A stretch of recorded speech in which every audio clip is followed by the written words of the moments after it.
জয় যিশু।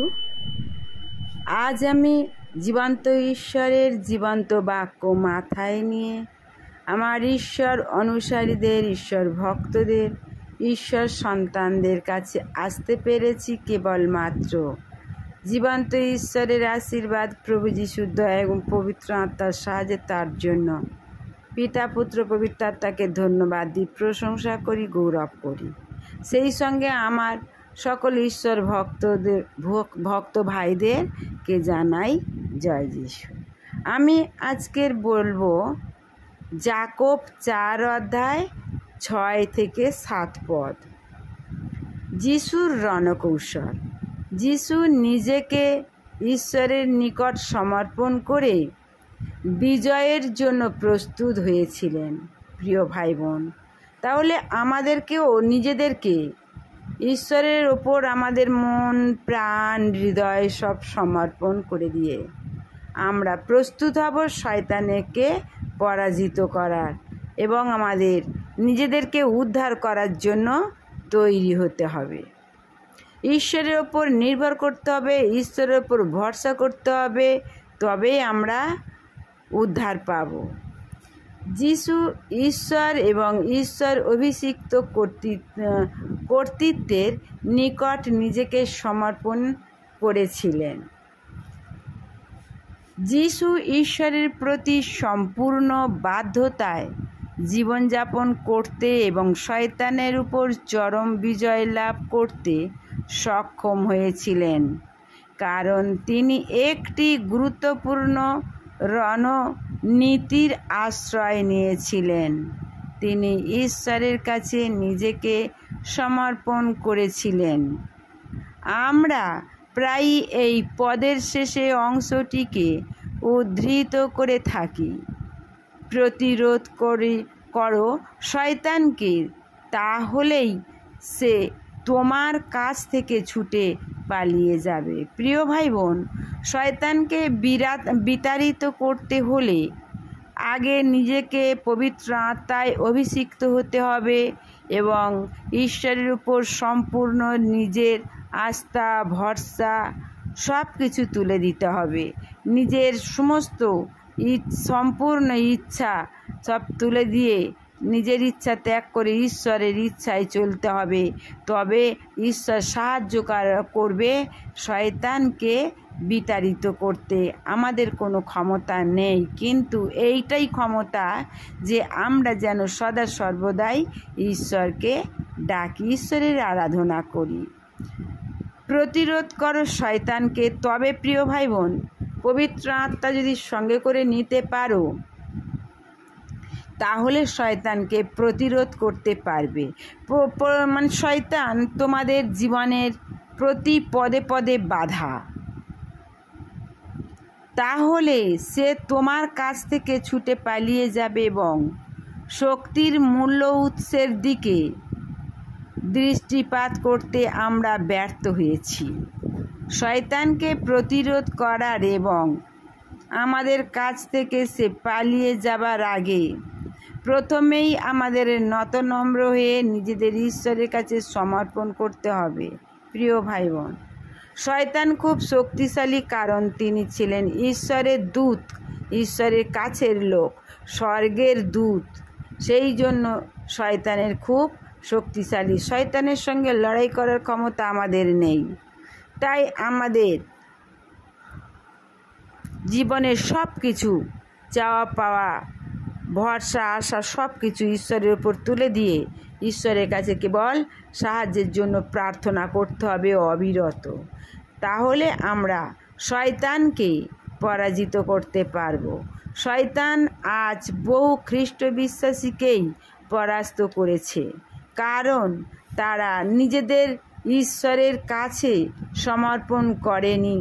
প্রিয় ভাই বোন, যারা ঈশ্বরের কাছে সমর্পণ নিজেকে করে না, তারা সেই সকল খ্রিস্ট বিশ্বাসীরা শয়তানের কাছে তারা হেরে যাবে। তারা কোনোদিন জিততে পারবে না, শয়তানের কাছে তারা নষ্ট হয়ে যাবে। সমর্পণের প্রকৃত অর্থ কি? খ্রিস্ট বিশ্বাসীদের যা উপলব্ধি করা সত্যিই প্রয়োজন, তাহলে খ্রিস্ট বিশ্বাসী যারা ঈশ্বর ভক্ত তাদের প্রত্যেককে বিশ্বাস করা বা উপলব্ধি, আত্মা দিয়ে উপলব্ধি করা দরকার, উচিত। কারণ ঈশ্বরকে আমরা যখন উপলব্ধি করি তখন নিজেদের আত্মা দিয়ে উপলব্ধি করতে হয়। মণ্ডলীর পরিকাঠামোর বাধ্যতা এবং পরিবারের মধ্যে ঈশ্বর তাদের যেখানে স্থান দিয়েছেন তার মাধ্যমে ঈশ্বরের কাছে সমর্পিত হওয়ার অর্থ সম্পর্কে অধিকাংশ খ্রিস্ট বিশ্বাসীদের সামান্যতম ধারণাও নেই। প্রিয় ভাই বোন, ঈশ্বরের যে নিগূঢ়তত্ত্ব রস আস্বাদন করার ক্ষমতা নেই। তাহলে ঈশ্বরের সেই নিগূঢ়তত্ত্ব রস এই মানুষের জীবন বাণী কারা রস আস্বাদন করবে? সেই তারাই যারা ঈশ্বরকে তার মনে প্রাণে হৃদয়ে ঈশ্বরকে ভালোবাসবে, ঈশ্বরের উপর নিজেকে তুলে দেবে, সমর্পণ করবে, তারাই ঈশ্বরের মধ্যে জীবনযাপন করবে। কোনো খ্রিস্ট বিশ্বাসী যখন ঈশ্বরের কাছে সমর্পিত না হয়ে নিজের ইচ্ছা অনুযায়ী জীবনযাপন করে তখন তা ঈশ্বরের বিরুদ্ধে বিদ্রোহ রূপে গণ্য হয়, তাহলে এবং পাপ হয়। প্রিয় ভাই বোন, তাহলে কি বলল?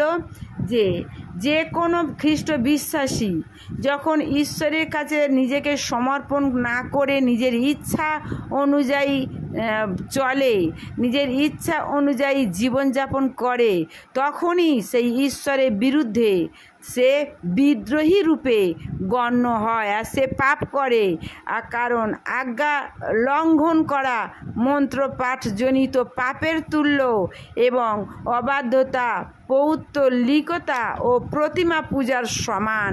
যারা মন্ত্র পাঠ করে প্রিয় ভাই বোন, তারা বাক্য বলছে তারা পাপ করে, পাপের তুল্য, তারা অবাধ্য, তারা প্রতিমা পুজো করার মতো সমান। প্রিয় ভাই বোন, তাহলে দেখো, নিজের ইচ্ছায় যারা চলে তারা অবাধ্য, ঈশ্বরের বিরুদ্ধে চলে তাদের ঈশ্বর বিদ্রোহী রূপে গণ্য করা হয়। তারা অনন্ত নরকেই যাবে, তারা পাপী। তাই এটা আছে 1 শমূয়েল 15-23 পদে। দুটি শব্দ আছে যা আমাদের সমর্পণের অর্থ বুঝতে সাহায্য করে। একটি শব্দ হলো বশ্যতা, গ্রিক শব্দ এর অনুদিত রূপ। প্রাথমিকভাবে শব্দটি সামরিক পরিভাষা, যার অর্থ সেনাবাহিনীর অধীনতা স্বীকার করা, নিজের অধীন হওয়া, বাধ্য হওয়া, কারোর অধীন হওয়া। যারা সেনাবাহিনীতে প্রথম ভর্তি হয় তারা সাধারণত সেনারূপে গণ্য হয় এবং সার্জেন্টের নিচের পদে বহাল হয়। তাদের প্রয়োজন সার্জেন্টদের বাধ্য হওয়া এবং তাদের অধীনতা স্বীকার করা। বড় বড় কর্মস্থলে সাধারণত কর্মচারীদের তাদের বিভাগীয় উপরতলার অধীনতা স্বীকার করতে হয়। সরাসরি প্রশাসনে মণ্ডলীতে এবং প্রত্যেক সংস্থায় বহু কর্তৃপক্ষ থাকেন, তাদের অধীনতা আমাদের স্বীকার করতেই হয়। সমর্পণ করা শব্দটির অর্থ কর্তৃপক্ষ এবং অন্যের ইচ্ছায় কাজে নিজেকে সমর্পণ করা। ঈশ্বরের ইচ্ছার বাধ্য হওয়ার আগে যিশুর অবনত হওয়া এবং নিজেকে ঈশ্বরের কাছে সমর্পণ করা প্রয়োজন ছিল। প্রিয় ভাই বোন, ঈশ্বরের কাছে সদা সর্বদাই আমাদের সমর্পণ করে দিতেই হবে। যিশু ঈশ্বরের সমকক্ষ ছিলেন, তিনি একই মহিমা, একই পরাক্রম এবং একই কর্তৃত্বের অধিকারী ছিলেন। সেই মহিমা, পরাক্রম এবং কর্তৃত্ব থেকে তিনি নিজেকে সরিয়ে নিলেন এবং ঈশ্বরের ইচ্ছা এবং কর্তৃত্বের কাছে নিজেকে স্বেচ্ছায় সমর্পণ করলেন, তার বশ্যতা স্বীকার করলেন। ঈশ্বর উদ্দেশ্য এবং পরিকল্পনার ঈশ্বর। পৃথিবী সৃষ্টির পূর্বে ঈশ্বর জানতেন যে মানুষ বিদ্রোহী হয়ে তার বিরুদ্ধে পাপ করবে। মানুষকে আবার তার সহচর্যে ফিরিয়ে আনার জন্য এবং তার পুত্ররূপে তাদের এক নতুন মর্যাদা উন্নীত করার জন্য তিনি যিশুকে এই পৃথিবীতে প্রেরণ করার পরিকল্পনা করলেন, যিনি মানুষের পাপের জন্য নিজের জীবন উৎসর্গ করবেন। তিনি পরিকল্পনা করলেন যিশু দুঃখ ভোগ করবেন এবং ক্রুশের উপর মৃত্যুবরণ করবেন। যিশু সমর্পিত হলেন, ঈশ্বরের বেদিতলে নিজেকে উৎসর্গ করলেন। দুঃখ ভোগ এবং মৃত্যুবরণ করা যেন প্রয়োজনীয় এ প্রশ্ন তিনি একবার উচ্চারণ করলেন না।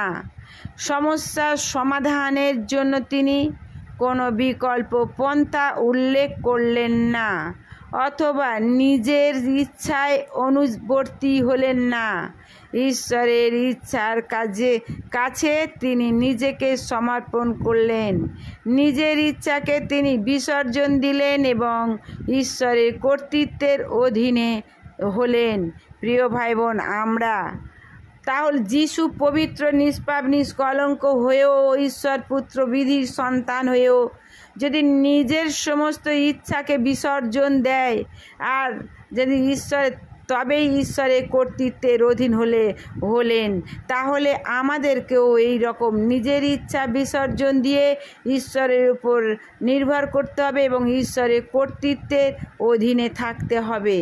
যিশুর জীবন ছিল তার পিতার কাছে সমর্পিতের জীবন। ঈশ্বর তার ইচ্ছা প্রকাশ করলেন যিশুর কাছে। তিনি নিজেকে সমর্পণ করলেন এবং ঈশ্বরের বাধ্য হলেন। তাহলে প্রিয় ভাই বোন, তোমরাও যদি ঈশ্বরের ওপরে নির্ভর করো, ঈশ্বরের ইচ্ছায় চলো, ঈশ্বর তোমাদের কাছে নিজেকে প্রকাশ করবেন এবং ঈশ্বরের বাধ্য হলে ঈশ্বর তোমাদের সদা সর্বদাই সহযোগী হবেন, তোমাদের হৃদয়ে বাস করবেন। তার জীবনের এই বীর্যময় উপাদানই তাকে ঈশ্বরের পূর্ণ বাধ্যতায় চলতে সাহায্য করেছিল। তিনি ছিলেন ঈশ্বরের পুত্র, তবুও তিনি বাধ্যতা শিক্ষা করেছিলেন। তিনি শুধু নিজেকে ঈশ্বরের কাছেই সমর্পণ করেননি, ঈশ্বর তার উপর যে কর্তৃত্ব স্থাপন করেছিলেন তিনি তারও অধীনে হয়েছিলেন। এরপর প্রিয় ভাই বোন, লুক 2 অধ্যায় 41 থেকে 45 পদে দেখুন। জয় যিশু, জয় যিশু, জয় যিশু। Amen, amen, amen.